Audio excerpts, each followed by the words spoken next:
ang naganda ko lang po ay yung kung sa tuwing tinitigan ko po ang aking anak at titignan. Lagi ko pong naaalala yung faithfulness sa akin talaga ng Panginoon. Sabi nga po, ang pangako ng Panginoon, para siyang stars. The darker the night, the darker the night,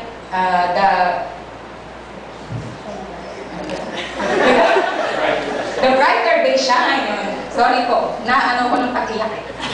So, ibig sabihin po nun, tingnan lang po natin yung ginagawa ng Panginoon sa atin, lalo-lalo na po sa mga difficult time ng ating buhay. Nandun po siya lagi. Ako po, subok na po mula po pagbubuntis ko hanggang sa ngayon po, nararanasan ko po yung katapatan ng Panginoon sa aming mag-asawa at sa aming nila nanay.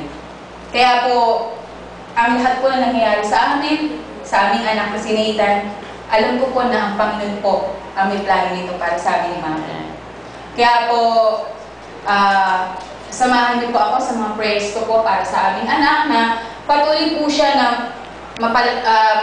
maldawa ko na mapalapit siya sa Panginoon. Tulungan ako ng Diyos na maging may takot siya sa Diyos at maging mabuti siya isang bata. Kami po ni Maki ay taos puso po nagpapasalamat sa inyo sa pakikiisa niyo